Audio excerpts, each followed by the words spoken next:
Welcome back. હજારો વર્ષના ઇતિહાસને વર્ણવતી, હજારો વર્ષના સ્વાભિમાનને વર્ણવતી, શૌર્યને બિરદાવતી યાત્રા અત્યારે સોમનાથ મહાદેવના ચરણોમાં અત્યારે આવી રહી છે. વડાપ્રધાન નરેન્દ્ર મોદી એ યાત્રામાં આગળ વધી રહ્યા છે, શૌર્યને બિરદાવી રહ્યા છે, સંસ્કૃતિની છોડો ઉછળી રહી છે. વડાપ્રધાનની સાથે મુખ્યમંત્રી અને નાયબ મુખ્યમંત્રી પણ છે અને દરેક હૈયું અત્યારે પ્રફુલ્લિત છે.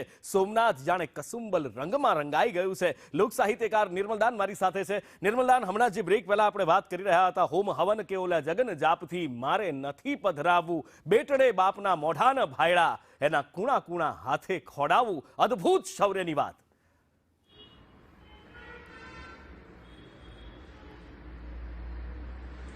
જી, વાત હું કરતો તો બેટડે બાપના મોઢાને ભાળ્યા એના કુણા કુણા હાથથી ખોડાવું. નાનકડો 5 વર્ષનો બાળક એની માને પૂછે છે કે માં, મારા બાપનું નામ તો શું છે? એ તો તું મને કહેતી જા, મારા ભાઈબંધો મને મેણા મારે છે.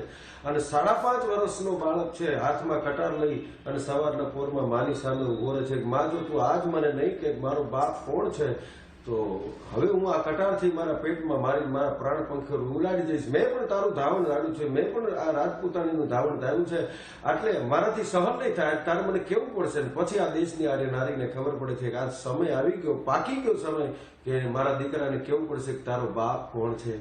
અને પછી કહેતા બહુ આનંદ થાય છે કે 5.5 વર્ષના દીકરાના દેશની આરે નારી હાથ પકડી અને સડાપ ડગલા માંડતી લઈ ગઈ અને પ્રભાસ પાટણ એટલે આજના સોમનાથ મહાદેવના પટાંગણની અંદર લઈ જઈને એમ કે છે કે જો બેટા, તું કહે છે ને કે મારો બાપ કોણ છે, તો આ સામે છે ને એ તારો બાપ દેખાય છે. ત્યારે નાનકડું બાળક કે છે કે માં, આ તો ભગવાન શિવ છે, માં આ તો ભગવાન મહાદેવ છે, આ તો જગત આખાનો બાપ છે. હું તો તને એમ કહું છું કે મારો બાપ કોણ છે એ મને કે.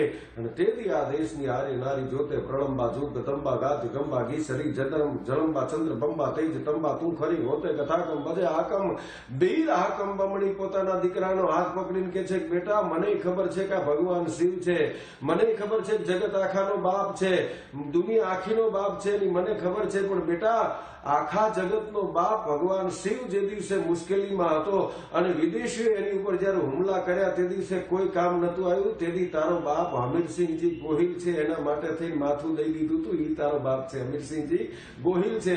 એને એ વખતે એ હમીરસિંહજી ગોહિલના પાળિયાને બધ ભરી નાનકડો 5.5 વર્ષનો દીકરો આંખમાંથી આંસુનો અભિષેક કરતો હશે. મારે તમારે તો જળ ચડાવવાના અભિષેક કરવાના હોય, પણ એ વખતે નાનકડો બાળક પોતાના બાપના પાળિયાને પકડી બધ ભરી અને આંસુનો અભિષેક કરતો હશે.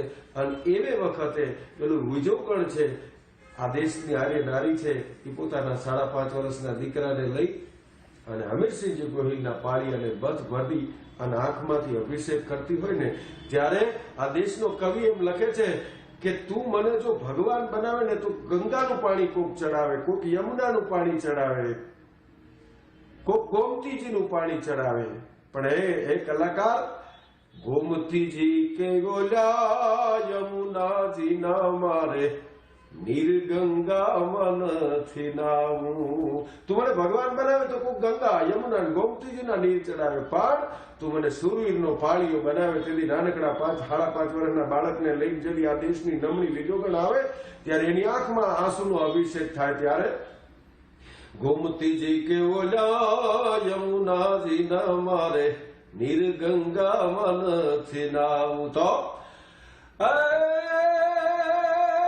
નમતી સાજે બોલી વીરહી વિજોગણના ઉના આંસુથી મારે નાવું ઘડવૈયા મારે એ તારો ઠાકોરજી નથી થાવું. એ ઘડવૈયા મારે પાળીઓ બનીને પૂજાવું છે, ઘડવૈયા મારે આવો સોમનાથ માટે પાળીઓ બનીને પૂજાવું. અને હોમ હવન કેવો જગન જાપુથી મારે નથી રે ગવાવું. કાઢા તરંગ જણે ઝાઝા ધીગાને બોલ્યા, કાઢા તરંગ જણે ઝાઝા ધીગાને એના સિંદુડા રંગે રંગાઈ જાવું રે ઘડવૈયા મારે ઠાકોરજી નથી થાવું. ઘડવૈયા મારે આવો શહીદીનો પાળિયો બનીને પૂજાવું. જી ભાઈ. અને સૌરાષ્ટ્રની ધરતી આમ પણ શૌર્યની ધરતી છે અને સૌરાષ્ટ્રની ધરતી માટે જ્યારે નિર્મલદાન આપણે કહીએ કે શૌર્યની ધરતીના તમને પાણે પાણે હમણાં જ તમે કહ્યું કે એક એક ઇતિહાસ મળે છે અને કદાચ આ જ બલિદાન એનું જ કારણ છે કે આજે પણ સોમનાથ દાદાનું શિખર ઉન્નત મસ્તકે ઊભું છે. આજે પણ ભારતીય સંસ્કૃતિ, આજે પણ એ સનાતનનો પરચમ સોમનાથ દાદાના શિખર પર લહેરાઈ રહ્યો છે. અને જ્યારે આજે સોમનાથમાં શૌર્ય યાત્રા